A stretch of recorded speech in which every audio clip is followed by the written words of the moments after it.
Halo semuanya, selamat datang di mata kuliah Matematika Diskrit untuk bab kombinatorik. Sebelum kita masuk ke permutasi dan kombinasi, kita pelajari dulu tentang kaidah dasar dari perhitungan kombinatorial. Terdapat dua buah kaidah, yang pertama kaidah perkalian, yang kedua kaidah penjumlahan. Intinya adalah jika kaidah perkalian, misalkan ada beberapa percobaan, di sini saya contohkan ada dua, percobaan satunya P, percobaan duanya Q. Jika percobaan itu akan diambil dua-duanya, dan di situ kata kuncinya adalah dan, artinya kita menggunakan kaidah perkalian, yaitu P hasil kalikan Q hasil. Nanti akan diperoleh hasil dari jumlah semua kemungkinannya. Sedangkan jika kata kuncinya adalah atau, jadi kita pakainya salah satu saja, maka yang akan kita gunakan adalah kaidah penjumlahan. Sehingga P hasil ditambahkan dengan Q hasil. Untuk di contoh 1, semisal kita akan menggunakan atasan dan juga bawahan. Artinya kita mau menggunakan sepasang, yaitu atas dan bawah. Maka kemungkinannya ada 3 dikalikan 4, yaitu 12 pasang baju. 3-nya berasal dari jumlah atasan, sedangkan 4-nya berasal dari jumlah bawahan. Sehingga gambaran ilustrasinya seperti ini. Pasangan atasan dan bawahan yang pertama adalah atasan hijau dan bawahan biru. Kemungkinan yang kedua yaitu pasangan atasan hijau dan bawahan pink, kemudian kemungkinan yang ketiga atasan hijau, bawahan kuning. Kemungkinan yang keempat adalah atasan hijau, bawahan coklat, dan seterusnya, sehingga nanti akan diperoleh 12 pasangan. Seperti ini. Masih di contoh yang sama, tetapi untuk saat ini kita coba jika kasusnya adalah kita mau menggunakan salah satunya saja. Artinya kita hanya mau menggunakan atasan atau bawahan saja. Kemungkinannya adalah 3 ditambah 4, yaitu 7 baju. Jadi kemungkinan yang pertama adalah atasan hijau, kemungkinan yang kedua atasan biru, kemungkinan yang ketiga adalah atasan putih, kemungkinan yang keempat adalah bawahan biru, kemungkinan yang kelima adalah bawahan pink, kemungkinan yang keenam adalah bawahan kuning, dan kemungkinan yang ketujuh adalah bawahan coklat. Contoh yang kedua, misal akan dipilih hanya satu orang ketua angkatan TTB. Ketua itu boleh pria atau wanita. Jumlah pria di TTB ada 5 orang, dan jumlah wanitanya ada 3 orang. Berapa banyak cara memilih ketua angkatan? Penyelesaiannya adalah 5 plus 3, yaitu 8 cara, karena akan diambil satu, dan satu itu boleh pria atau wanita, sehingga kita pakai kaidah penjumlahan. Jadi ilustrasinya seperti ini, ada 5 orang pria di TTB, misalkan namanya Deo, Arya, Dimas, Jiwantara, dan Iqbal, kemudian ada 3 perempuan, 3 wanita, misalkan namanya Sinta, Risma, dan Elmira. Nah, dari ke-8 mahasiswa ini akan diambil satu sebagai ketua angkatan. Ketuanya itu boleh pria atau wanita, sehingga totalnya ada 8 cara. 8 caranya dari mana? Dari 5 pria ditambah 3 wanita. Gambaran sederhananya kita bisa pilih salah satu dari ke-8 orang ini. Contoh yang ketiga, misalkan 2 orang perwakilan dari TTB dipilih untuk menjadi Kakang Bakayu Purwokerto. 2 orang akan dipilih ya. Jumlah prianya ada 5 dan jumlah wanitanya ada 3, hampir sama seperti contoh sebelumnya. Nah, dari 5 orang pria dan 3 orang wanita ini akan dipilih sepasang, yaitu 1 orang pria dan 1 orang wanita. Berapa banyak cara untuk memilih 2 orang wakil tersebut?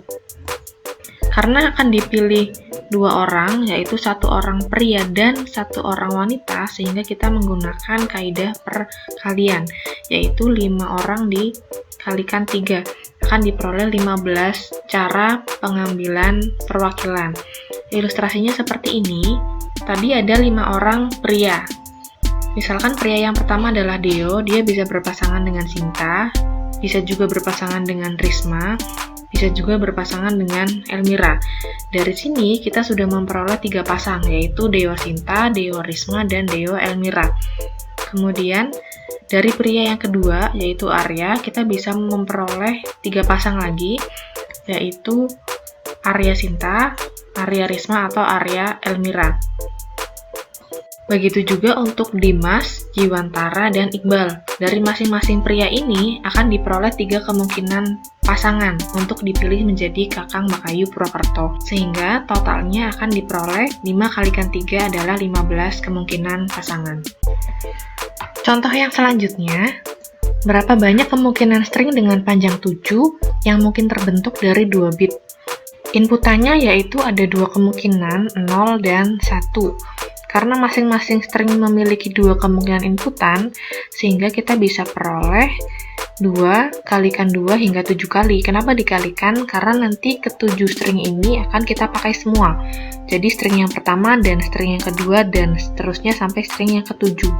Karena mau kita pakai semua, atau kita gunakan kata hubungnya dan, maka kita gunakan kaidah perkalian. Sehingga dari masing-masing string ini, kita akan memperoleh 2 inputan, yaitu 0 dan 1.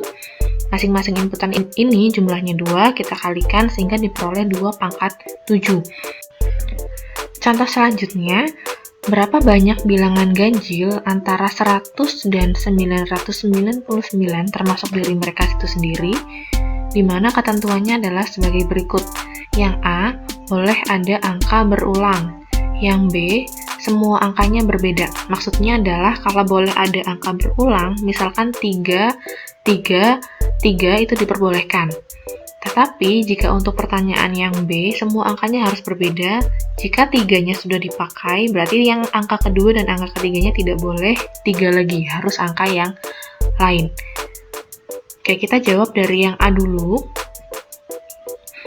Bilangan ganjil antara 100 dan 999 termasuk mereka, artinya adalah bilangan tersebut memiliki 3 digit. Kenapa 3 digit? Karena dia adalah bilangan ratusan. 3 digitnya terdiri dari ratusan, puluhan, dan satuan. Kita ilustrasikan, dia ada 3 tempat seperti ini. Nah, sekarang kita akan memikirkan berapa kemungkinan dari masing-masing kotak ini.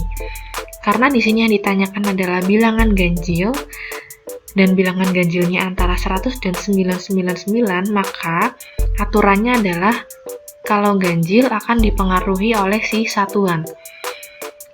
Angka paling akhirnya kemungkinannya ada 5, yaitu 1, 3, 5, 7, 9. Ini adalah penentu bilangan ganjil, sehingga untuk kotak satuan ada 5 kemungkinan. Oke, bilangan ganjil untuk aturannya sudah kita penuhi. Aturan selanjutnya, bilangan ganjil itu harus di antara 100 sampai 999.